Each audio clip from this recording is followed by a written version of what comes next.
They called it nesting, what mothers do when a grandbaby's on the way. But I didn't nest. I stitched. I stitched through silence, through being ignored, through all the polite thanks, mom texts that never turned into real phone calls. I stitched because it made me feel like I still mattered, like I still had a place in the family I built from scratch. And maybe that's the cruelest part of this whole revenge story. How the people you sacrificed everything for can erase you with a smile. When Renee told me she was pregnant, I didn't cry. I just smiled and folded the napkin in my lap a little tighter. She'd said it casually, over brunch at a cafe that smelled too strongly of lemongrass and lavender, like something was always trying too hard. "We're expecting," she said, reaching for her mimosa. No squeal, no hug, no shared memory of when she was small enough to fit in the curve of my arm. Just those two words. I nodded and said, "That's wonderful, sweetheart." Even though I knew right then I wouldn't be part of this story. But hope is a stubborn thread. And I've always been good at sewing. I started with a baby blanket, soft blue, not because I knew the gender, but because it reminded me of the Arizona sky in winter, quiet, steady, unnoticed. I found the yarn at a clearance bin and smiled when I saw the label, Cloud Comfort. It felt right. That week, I also pulled down the old rocker from the attic, the same one I'd used when Renee had colic and I hadn't slept for 3 nights. It still creaked, still smelled like lemon oil and sleep-deprived lullabies. I reupholstered the cushion myself. No one asked me to. No one thanked me. But I kept going. There's something about working with your hands that keeps you grounded when your heart starts to float away. I started sewing burp cloths next. Tiny ones with little clouds and bees and stars. I ironed them, stacked them neatly in a basket I found at the thrift store. I even started patching up a secondhand crib I bought with my Social Security check. Not because they needed it, but because I needed to feel like I still had a role in this chapter. I kept telling myself, she's just busy. She'll include me soon. But texts went unanswered. Photos were posted online. Baby bump pics. Gender reveal plans. Showers hosted by her mother-in-law, Lorraine. Always Lorraine. Lorraine with her Instagram perfect cookies. Lorraine with the matching robes for glamour grandma spa day. Lorraine who just gets her... I stayed quiet. I kept stitching. There's a photo on my nightstand of Renee when she was 3, wearing a yellow dress I made from scrap fabric. She's standing on the porch, barefoot, holding a dandelion like it's made of gold. I remember her squealing when she saw the finished dress. "Mama, I'm sunshine," she said. I had sewn that dress at midnight after working a double shift. She had no idea I skipped dinner to afford the thread. That photo watched me while I worked on the tiny hat, pale cream, with a wooden button shaped like a bear paw. I spent hours on that detail. I wanted it to be special, something that said, "I see you, even if you don't see me." That night, I held the hat in my palm like a promise. Then I folded it carefully, placed it in a box, and tucked it beside the blanket. The cloths, the little mobile I made out of, felt clouds and stars. The nursery in my house wasn't big. It used to be Renee's room. The paint had faded in parts, and the corners smelled like cedar and old crayons. I cleaned it top to bottom, laid out the quilt, placed a book on the shelf. "Good night, moon." I whispered the words to no one, then turned off the light and stood there a while in the doorway. It felt like preparing a room for someone who was never coming to visit. My neighbor June came by one afternoon, saw me ironing baby bibs on the porch, and asked with a warm smile, "Is your daughter having you do all the prep?" I smiled and said, "Something like that." Because what else could I say? That no one had asked me to do any of this. That I wasn't even invited to the first ultrasound. That my role in this baby's life was being crafted entirely by me, with no input from the people who should care. June patted my arm. "You've always been the prepared kind. That baby's lucky. Even if they don't know it yet." I wanted to believe her. I did, but something in me already knew. I was being written out of the story before it began. Still, I stitched, because that's what I do. I make things. I keep people warm even when they forget where the warmth came from. Every corner of that nursery held pieces of me. Hours. Dollars. Gotta Memory? And not once did I hear, "Thanks. Mom, I'd love for you to help." Just the silence of a phone that didn't ring. But I wasn't angry. Not yet. I was just trying to hold my place in something that was slipping away quietly, like thread unraveling from a sleeve you didn't know had torn. And somewhere in that silence, I began to wonder, if they never invite you in, how long do you keep waiting on the porch with a gift in your hands? That was the question that settled in my chest as I folded another onesie, the last one I'd make.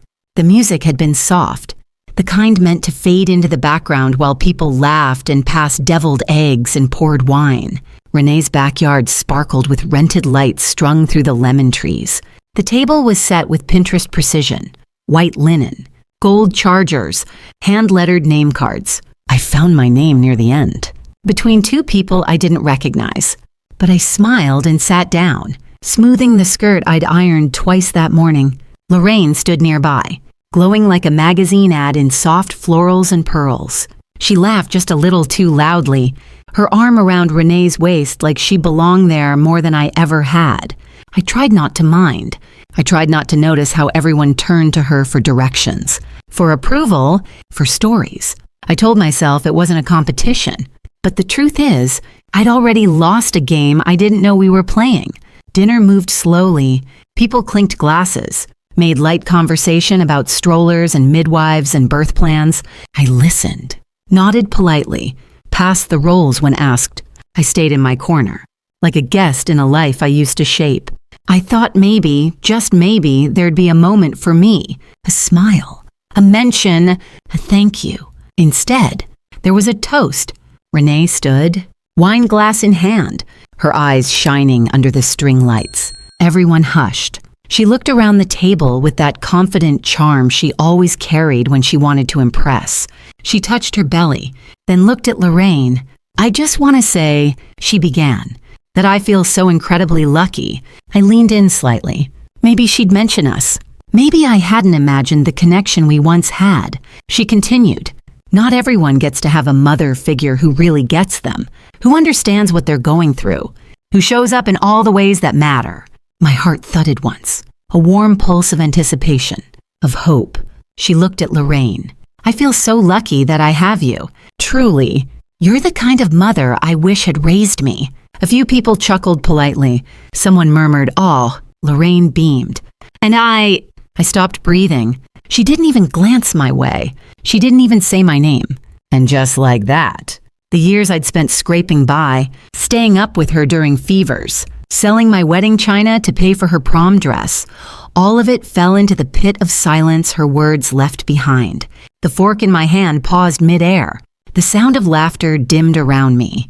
It was like the world took a collective breath, and I was the only one who exhaled pain. I set my fork down. I didn't cry. I didn't speak. I just folded my napkin slowly, deliberately. My hands were steady, my face calm.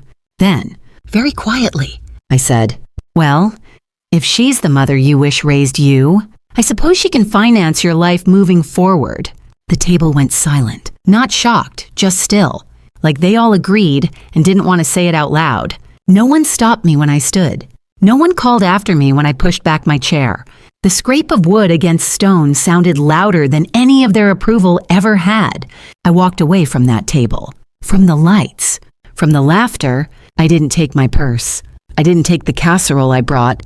I didn't even close the gate behind me. I walked. 2 blocks down, I sat at the edge of a cracked bus bench.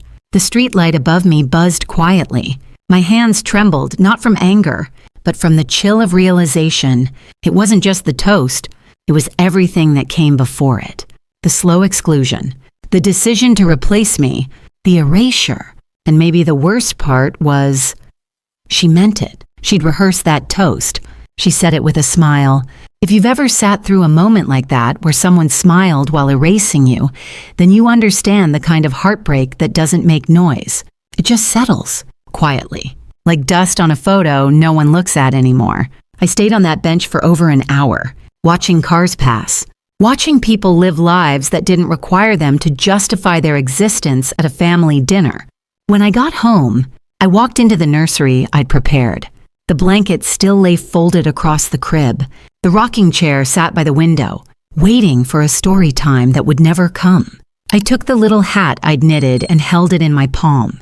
It felt small now, not because of the size, but because it didn't mean what I thought it did. I moved slowly through the house that night, like someone trying not to wake a dream. I washed my face, brushed my hair, sat at the kitchen table and stared at nothing. Then, quietly, I opened my old filing drawer and I pulled out the folder labeled Estate in case of emergency. Because now there was one, it just wasn't mine. It was hers. I found out I wasn't invited to the baby shower through a photo. Renee hadn't called. No text. No polite, we're keeping it small. Just an Instagram post from someone I didn't know well, tagging her in a pastel wonderland of cupcakes, balloons, and flower crowns. The caption read, "Celebrating Renee and baby girl Ellison, the most radiant mama-to-be and the world's best future grandma, Lorraine."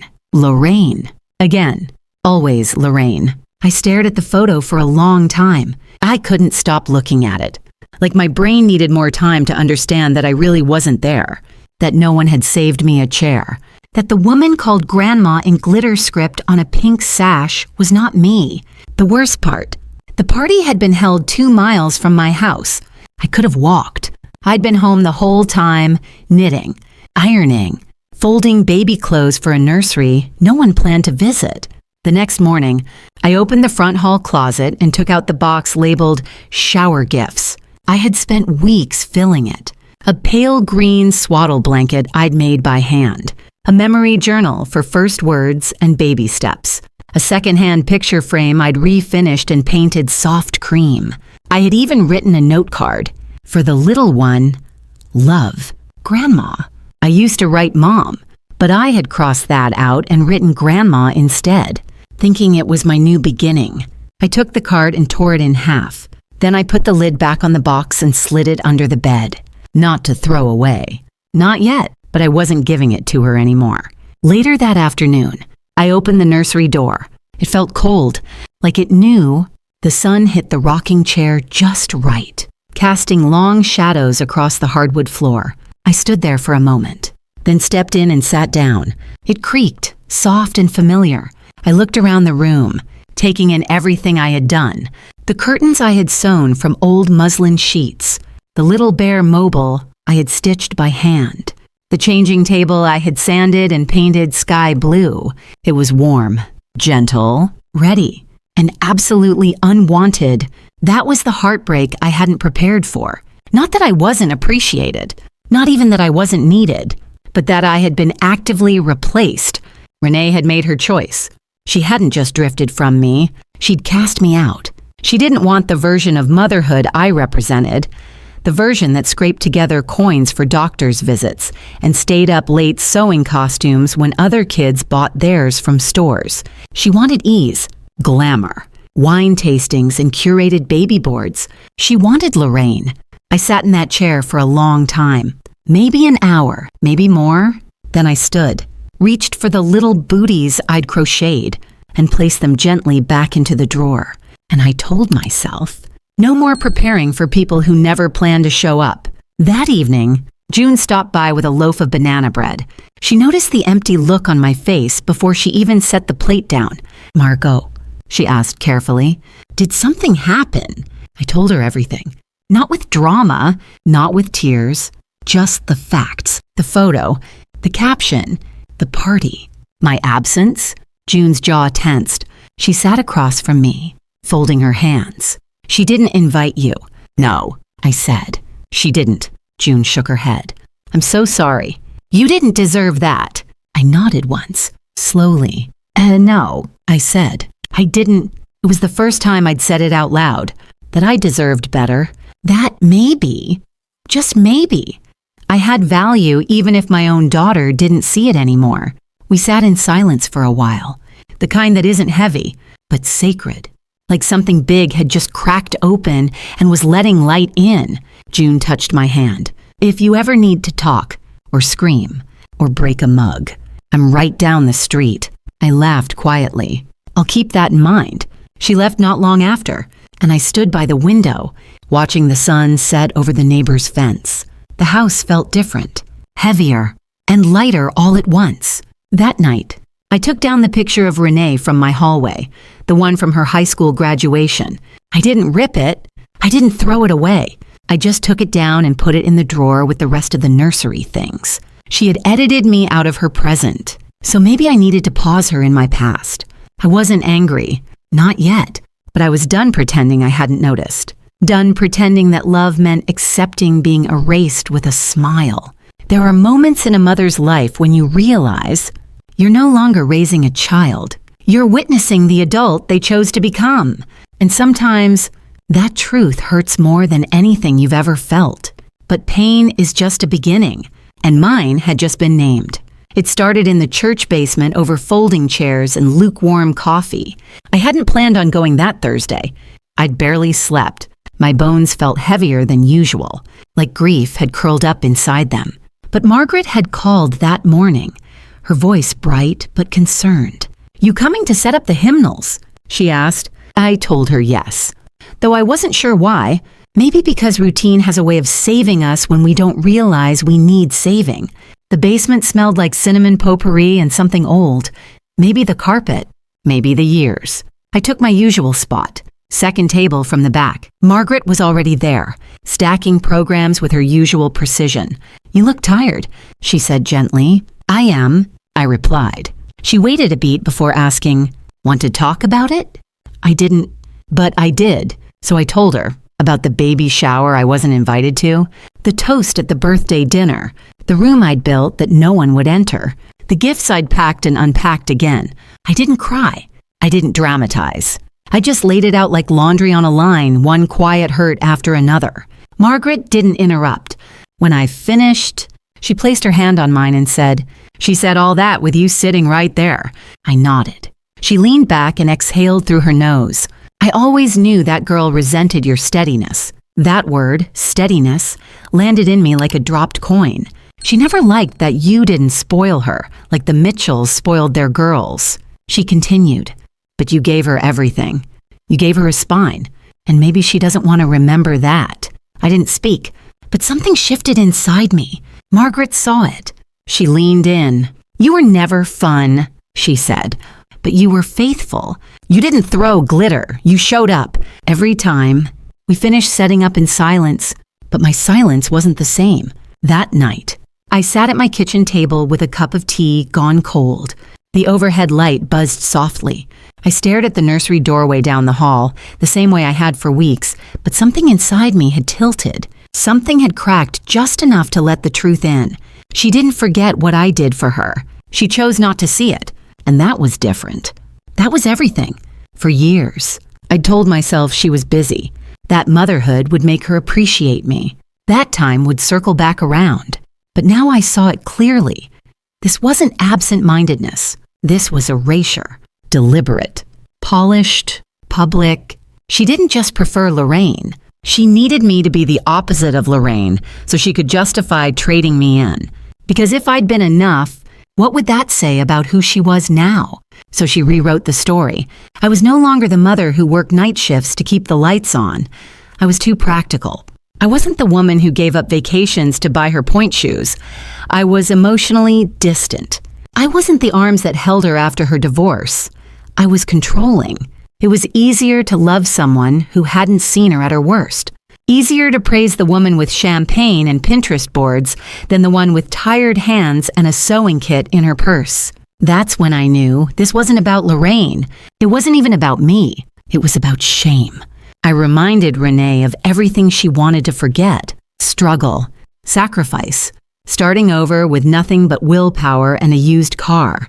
Maybe my kind of love made her feel small because it came with reality, with rules, with warnings she didn't want to hear. I wasn't soft.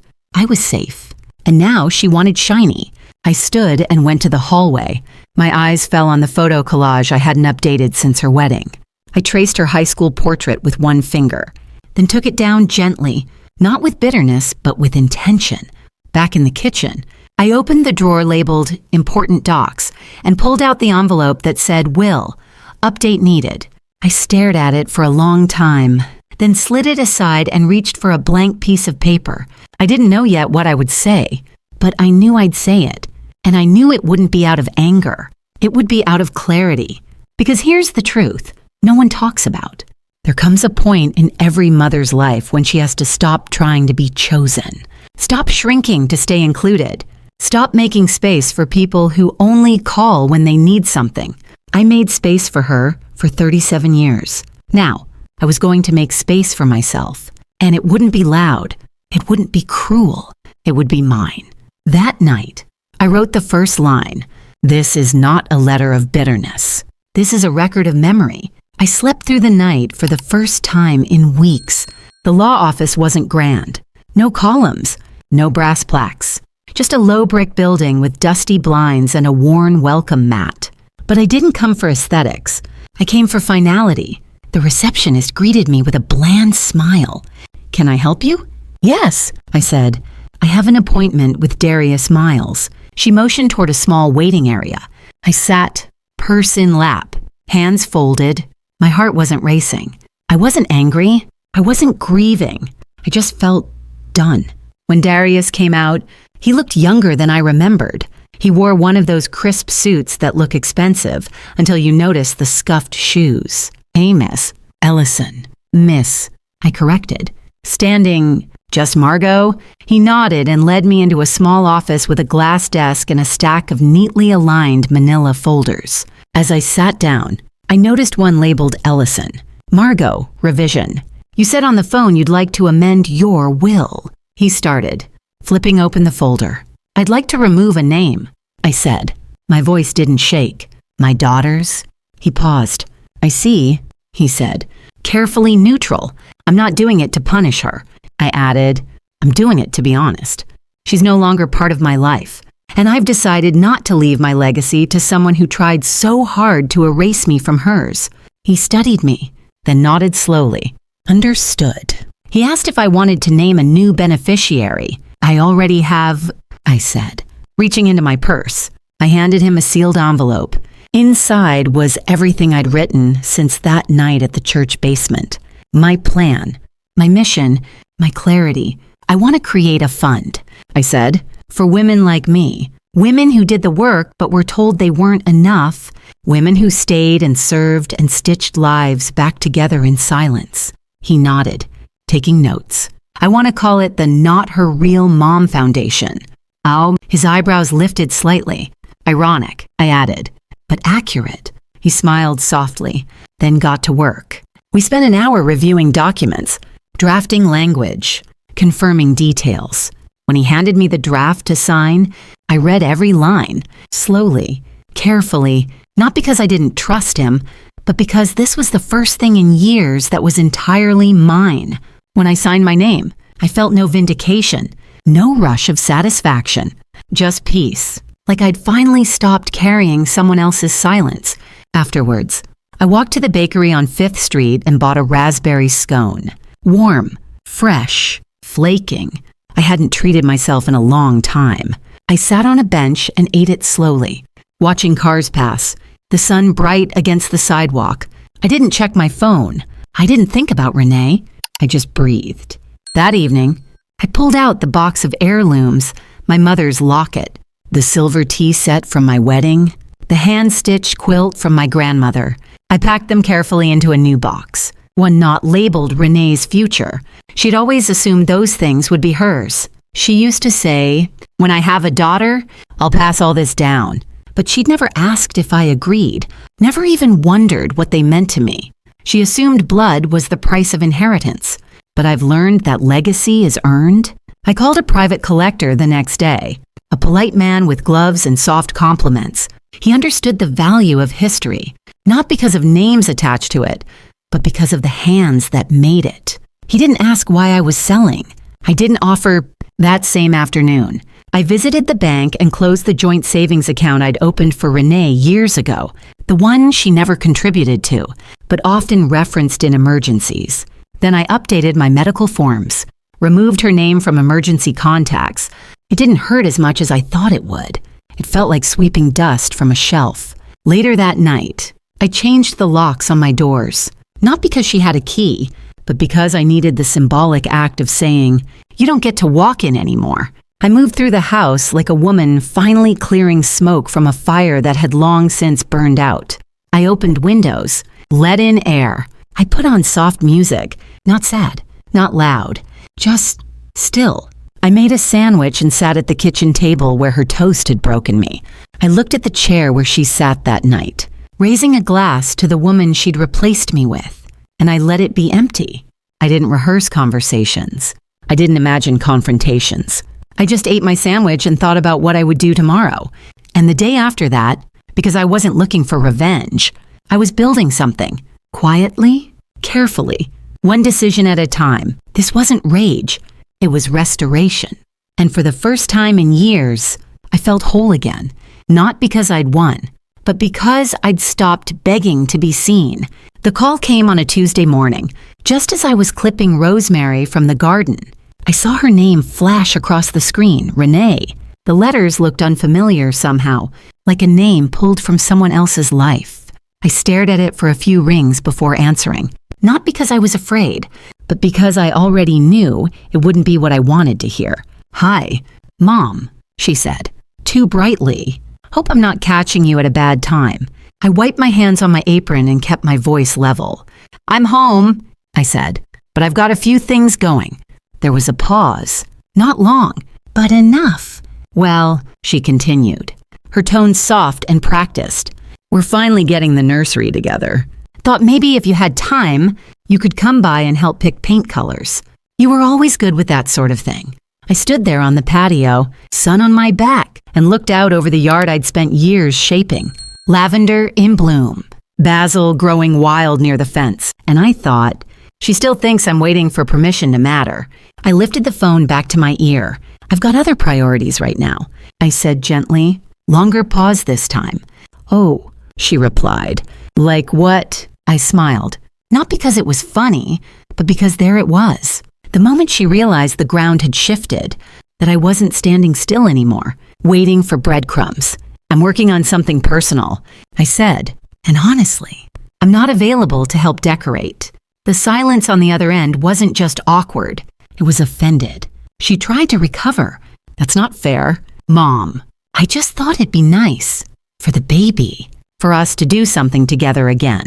I didn't answer immediately. I let her sit in that. Then I asked, quietly but clearly, "Is that what you thought when you called Lorraine your real mother during dinner? Did you think of me then?" She didn't speak. "Did you think of me?" I continued. "When you planned the baby shower, when you posted photos from it without me in them, when you introduced her to your friends as the woman you wish had raised you." Still silence. If you've ever had to remind someone that you existed in their story while they smiled and rewrote the pages, you know this silence. You know how much it says without a single word. "I didn't mean it like that," she finally said. "But you said it like that," I replied, "and you didn't correct yourself." There was breath on the line, a long, dragged-in breath like someone trying to compose a version of themselves that might still work.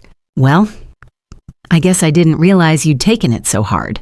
There it was, the soft arrogance of people who think they're always welcome, no matter what they've broken. "I'm not taking it hard," I said. "I'm just not pretending it didn't happen." Another beat. "I wish you well, Renee, truly. But I won't shrink myself to fit back into your life on your terms." Her voice changed. She didn't like the new script. "So what, you're just done with me now?" "No," I said. Calmly, "I'm just done begging for a role I earned a long time ago." Then I did something I'd never done before. I hung up. I didn't slam the phone. I didn't cry. I just ended the conversation. And the silence that followed, it wasn't empty. It was clean, like a deep breath after years of secondhand air. I walked back inside, set the phone down on the table, and stared out the kitchen window. The world hadn't changed. The sun still lit up the countertops. The rosemary still smelled sharp and real, but I had changed, and maybe for the first time in my life. I wasn't apologizing for it. That evening, I made myself dinner just for me. No leftovers in Tupperware for anyone else. No extra helping set aside for a daughter who wouldn't show up. Just one plate, one fork, one woman at the head of her own table, Later, I sat on the porch with a blanket over my knees and watched the sky turn gold. I thought about all the times I'd said yes when I wanted to say no, all the times I'd offered more just to be tolerated, all the rooms I entered quietly, hoping someone would notice I belonged. But now, I wasn't asking to belong. I was choosing to be, right here, with or without her, because sometimes the bravest thing you can do isn't to fight louder, it's to finally stop whispering. And in that silence, something in me began to rise, not like fire, not like revenge, but like light, steady, quiet, and impossible to turn off. It was June who told me first. We were folding bulletins in the fellowship hall after Sunday service, the kind of ordinary task I used to take comfort in, small, simple, structured. She slid a fresh stack of programs my way, then leaned in, voice low. You might want to know. I heard something at the hairdresser's. My stomach dipped. What kind of something? She hesitated, eyes scanning the room. Linda Fay said Renee's been talking, telling people you've been forgetful lately, that you're isolating. She even implied you might be showing signs of early dementia. I froze. Bulletin in mid-fold. She said what? She said it in passing, like it was concern. You know how that goes. But it didn't sound like concern. It sounded calculated. I stared at the table. The edges of the paper suddenly too sharp. I didn't feel forgetful. I felt betrayed. Again. She's telling people you left the baby shower group because you got confused, June added, that you're having trouble keeping up with things. I blinked once, then again. It wasn't just exclusion anymore. It was preemptive discrediting. Renee was rewriting the narrative. And this time, I wasn't just invisible. I was unstable. Of course. She knew she'd gone too far, that people had started to wonder where I was, why I hadn't been at the shower, why I hadn't posted about the baby like any proud grandmother would, and instead of owning what she did, she was painting me as the problem, erasing my credibility before I could speak. She's trying to erase the witnesses, I said aloud, almost to myself. June's face went hard. She's trying to erase you. I nodded slowly, and if I ever speak up, they'll already have a reason not to believe me. The realization settled over me like dust on glass, thin, but choking. I went home that day shaking, not with rage, but with something colder, a kind of clarity that cuts deeper than anger, because this wasn't some careless cruelty. This was a strategy, and my daughter was playing it well, but I wasn't going to play back. I was going to prepare. I pulled out a leather-bound notebook Margaret had given me months earlier, still wrapped in tissue paper, in case you ever want to write things down. She'd said. I hadn't known what to do with it then. Now I did. I opened to the first page and wrote the date. Then I began with the dinner, the night she raised a toast to Lorraine. I described the food, the seating arrangement, the exact words she said, and the silence that followed. Then I wrote about the phone call, the tone in her voice, the shift when I said no, the baby shower I never got invited to, the gifts I packed away, the photo that named someone else grandma. I wrote every detail in clear, sharp print like I was carving it into stone. Each night, I added more. Dates of my doctor visits, bank statements I organized, texts she hadn't answered, evidence of my daily life, notes from the women at church, the witness who saw me drive, budget, host events, teach Sunday school, and plan potlucks. I wasn't unraveling, I was proving it. By the end of the week, I had filled half the journal. Then I bought a binder, plastic sleeves, tabs. I photocopied everything, my calendar, my correspondence, even the financial documents tied to the scholarship I'd started. The binder grew heavy, tangible, unignorable. I didn't call Renee. I didn't confront her. I wasn't here to argue. I was here to record. Because if they were going to whisper, I would be ready to answer with pages. And no one would be able to say they didn't know. A few days later, I brought the binder to quilting group, not to show off, not to accuse, just to hold it while I stitched.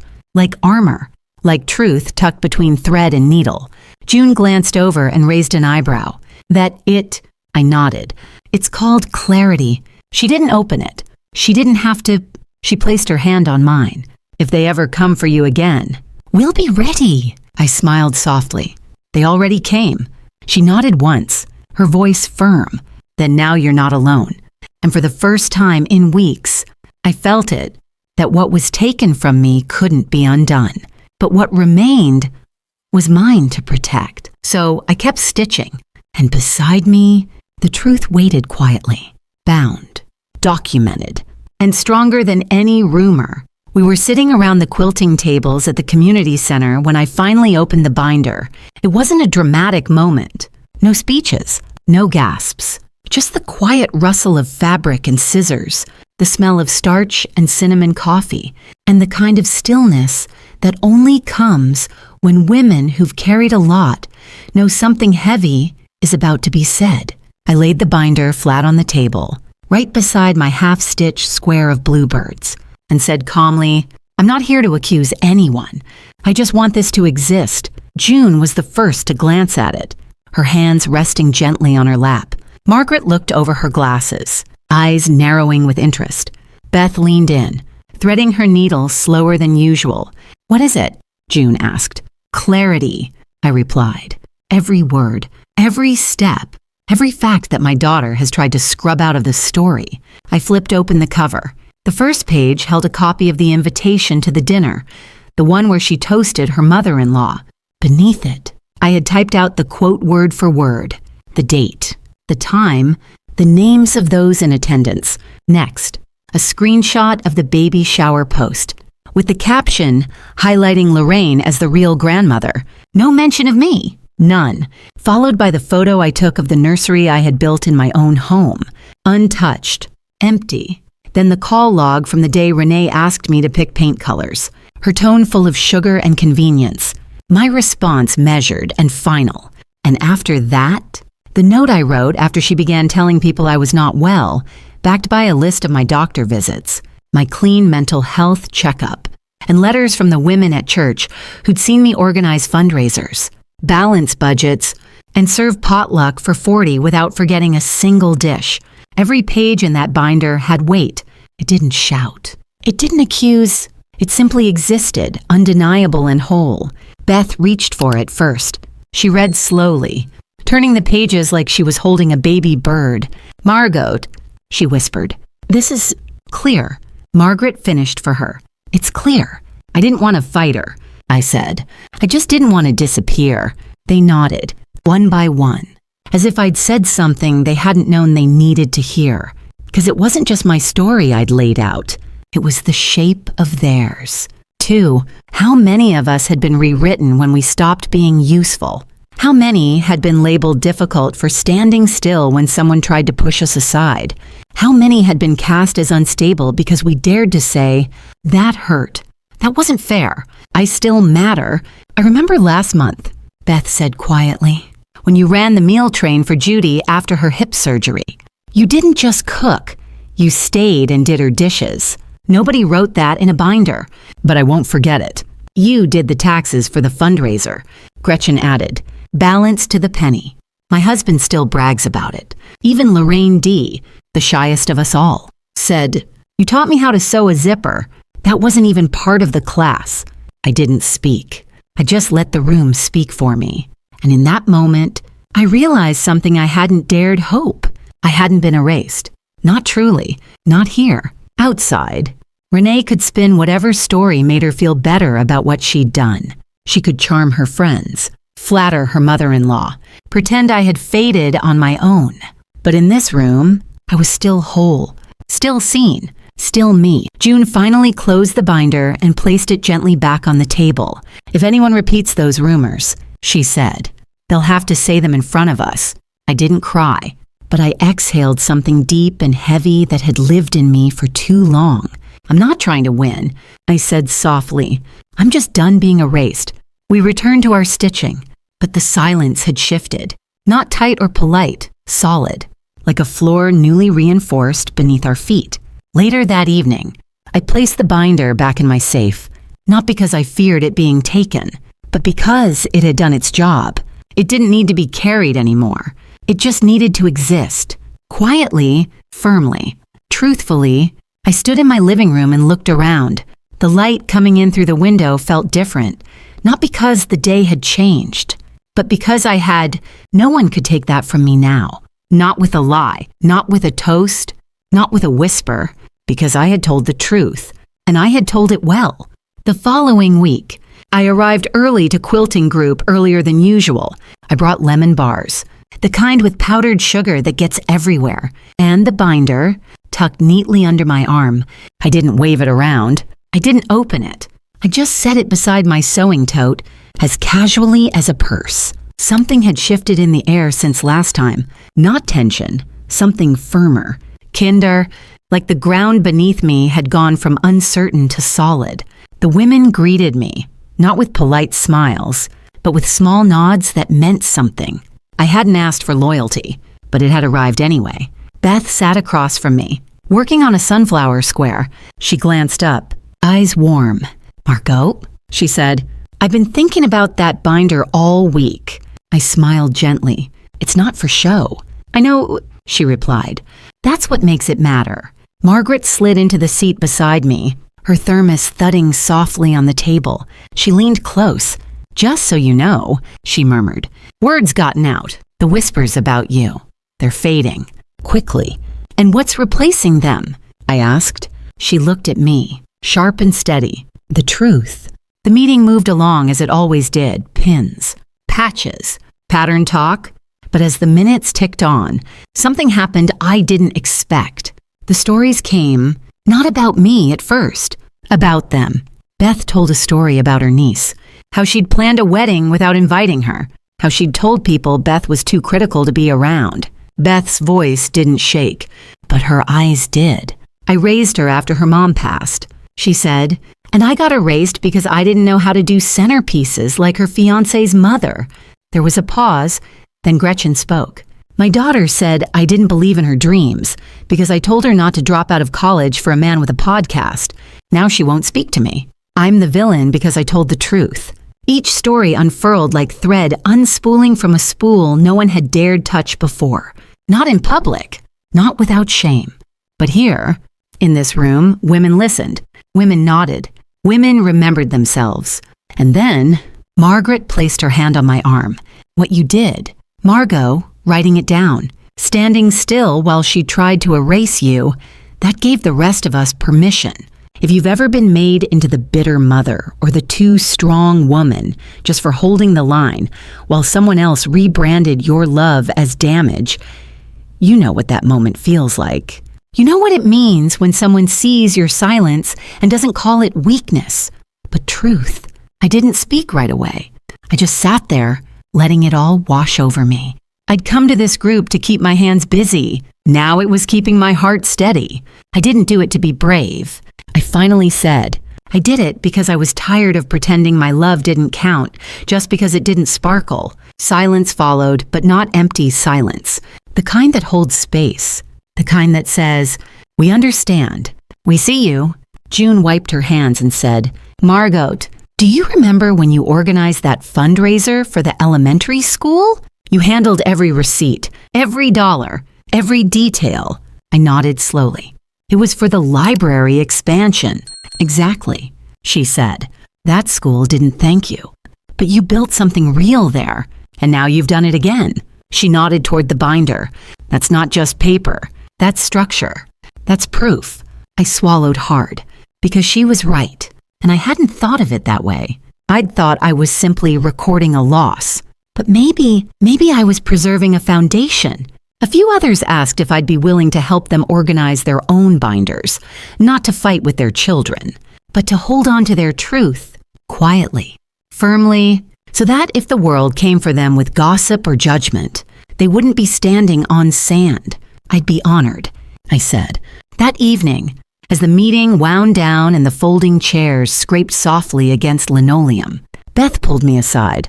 "I never told anyone this," she whispered. "But when my daughter told people I was toxic, I started to believe it. Because when enough people treat you like you don't matter, it gets in your bones." She paused.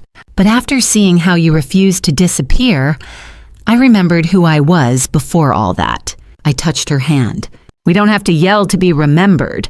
We just have to remain." She nodded, eyes shining. Thank you. Margot. When I got home that night, I didn't put the binder back in the safe right away. I left it on the table, beside a fresh candle and a cup of tea, not as a warning, not as a trophy, but as a lighthouse, because when a woman tells the truth and refuses to back down quietly, she lights the way for others to do the same. And that night, I finally believed something I hadn't dared believe in a long time. I wasn't just surviving this. I was changing something. The first knock came on a rainy Thursday. It was Renee's husband, Mitchell, holding a Tupperware of chicken casserole and wearing a forced smile. The kind that says, "Let's pretend nothing happened," without having to apologize. Renee wanted to drop this by, he said, shifting on the porch. She's busy with the baby registry. But, thought you might want something warm. I didn't take the dish. I didn't scowl or slam the door. I just looked at him for a long moment and said, "You can leave it on the step if you like." He hesitated, his confidence thinning under the weight of my quiet. "Everything okay?" he asked. I smiled. Better than it's been in years. That made him blink. I watched it land. How my calm unsettled him more than any confrontation ever could. He set the casserole down, mumbled something about hoping we could talk soon, and left quickly, umbrella bouncing in the wind. That was the beginning. Over the next week, the texts started trickling in, Renee trying different angles. "Just checking on you. The baby kicked. Hope you got the casserole. Mitchell said you looked distant." I didn't respond. Not with words. My silence wasn't meant to punish her. It was meant to protect me. Because every time I spoke in the past, she twisted my words into guilt or noise. So now I gave her nothing, and nothing scared her. A few days later, she tried again, this time in a longer message. "I don't understand why you're shutting me out." I said some things I didn't mean. "Okay, can't we just move forward? I'm your daughter." That last sentence sat heavy on the screen. "I'm your daughter." Yes, but for the last 2 years, she'd acted like she wasn't. And now, when her version of the story started to crumble, she wanted to come back and rewrite it. Not anymore. I didn't answer that text either. Instead, I went about my life, tending my rosemary, organizing my quilting supplies, helping June write her binder. I walked with the women in my group, baked lemon bread for church, finally fixed the loose shutter on the back porch. Each thing I did, quiet, simple, unshared, was a declaration.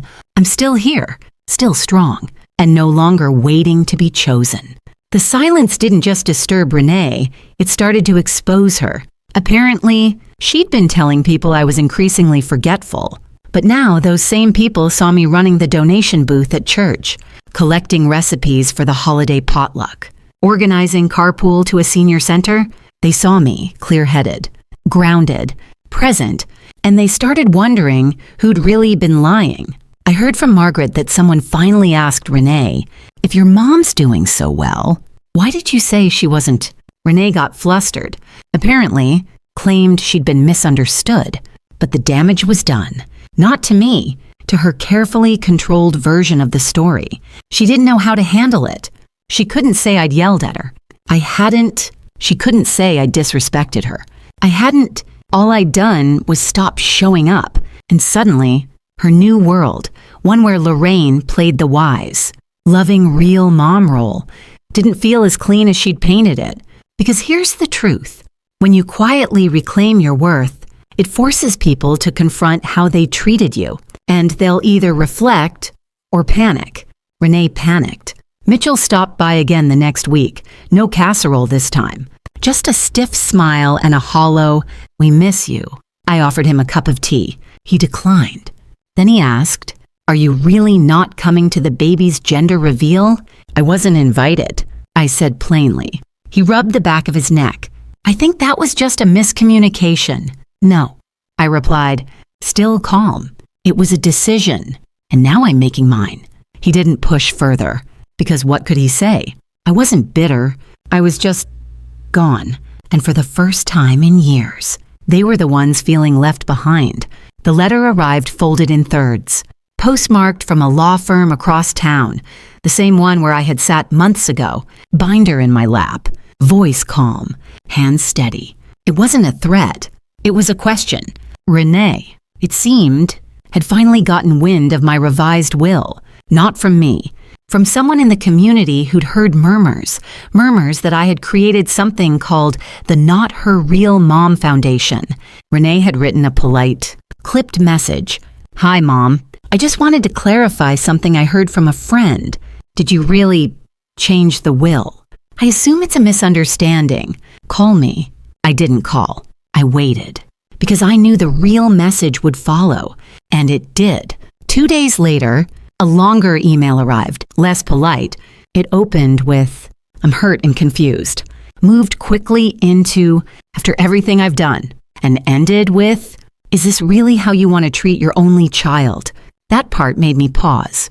My only child, a child who raised a toast to another woman in front of me, called her the mother I wish I'd had, and never once looked over to see if I was still breathing. A child who assumed my savings, my belongings, my legacy were hers by birthright. But inheritance, I've learned, isn't about biology. It's about stewardship. And stewardship takes love, not performance, not guilt. So yes, I had changed the will. I had removed her name, not to punish, but to protect. I'd seen too many women wait until the end of their lives to finally say, "Enough." I chose to say it while I was still upright. The next Sunday at church, June passed me a folded note, not from Renee, but from someone else who had heard her complaining, loudly, dramatically. In the fellowship hall, "She said you were making decisions out of spite," June whispered, rolling her eyes. "But nobody bought it. She's not used to not being the center." I said quietly, "She's not used to you not making her the center." That part was true. For years, my identity revolved around Renee, her needs, her pride, her validation. I didn't ask for thanks. I asked for space to matter. And when she filled that space with someone else, I stepped back, not to disappear, but to reclaim the room she emptied me from. I walked home alone that day. The fall air was brisk, the leaves sharp underfoot, and as I passed the mailbox, I thought, let them wonder. Let them guess what I've done. Let them sit with their discomfort. Because the truth is no longer something I owe anyone. It's something I've built, silently, carefully. Have you ever been treated like a placeholder until someone else came along, then quietly took yourself out of the equation and watched them scramble without you? That moment isn't revenge. It's freedom. At home, I opened the safe where I kept the binder and the will. I reread it, not to double check, but to feel the finality, to remind myself I didn't act in anger. I acted in clarity. The foundation would help women like me. The heirlooms would go to women who'd stood with me in silence. The house, I had other plans for that. And as for Renee, she'd already inherited what she thought she wanted. The spotlight, the title, the audience, but she'd lost what mattered most. The woman who gave quietly, the mother who showed up without needing credit. And that she could never reclaim because I hadn't removed her from my life out of hate. I had simply stopped making her the center of my story. And now, for the first time, I was living a story that belonged to me. The baby was born on a cold Tuesday morning in late fall. I knew not because Renee told me, but because Margaret, ever the quiet observer, slid a photo across the quilting table that Thursday. Renee had posted it online. A soft pink onesie, a name spelled out in wooden blocks, and Lorraine holding the newborn like a crown jewel. No tag, no mention, no hint that I even existed. I didn't flinch. By then, I had already learned the hardest truth of all. Some goodbyes aren't spoken. They're chosen, and I had made mine months ago. Instead of rushing to buy baby clothes or wait by the phone, I spent that afternoon reviewing plans for the new fund I'd created, the Mother's Unwritten Project. It was small, local, just a few grants to help older women, especially those quietly cut out of their families. Start again. It wasn't charity, it was justice. In quiet, steady doses. Later that week, I signed over my home, not to a name in my bloodline, but to a small nonprofit that helps women transition out of financial abuse. The kind where you're called crazy when you start asking where your Social Security checks go. Or when your grown children start managing your bank account without asking, Renee would hear about it eventually. She'd learn the house was gone, the savings redirected, the will rewritten. She'd call, maybe even show up, but I wouldn't answer the phone. I wouldn't open the door. Not out of cruelty, but because I'd already made peace. Because what they never understood is that silence can be louder than screams. And peace, when you've earned it, doesn't need to be defended. I spent the first snowy day of winter planting bulbs for spring, tulips, daffodils, and iris, each one a quiet promise that something beautiful can come from what's been buried, that even in the deepest cold, there's a bloom waiting. I didn't need to see Renee hold my granddaughter. I didn't need a place at that table anymore, because I'd built my own, and around it sat women who'd seen me fully, who called me by the right name, who knew the value of a mother's work, unseen, unthanked, but never forgotten. Have you ever walked away from the people you gave everything to and found that what you gained in return was your own voice? If you've ever been erased, dismissed, or replaced, what did you do to take your worth back? Quietly but powerfully, share it. Someone needs to hear that story today. That night, I lit a candle on my windowsill, not for mourning, but for marking. It wasn't the flame of grief. It was the glow of a woman who finally stopped apologizing for surviving. And as I watched it flicker, I whispered aloud, not to Renee, not to Lorraine, not to anyone who'd rewritten me. I said it just once. For myself, I'm still here. And that was more than enough.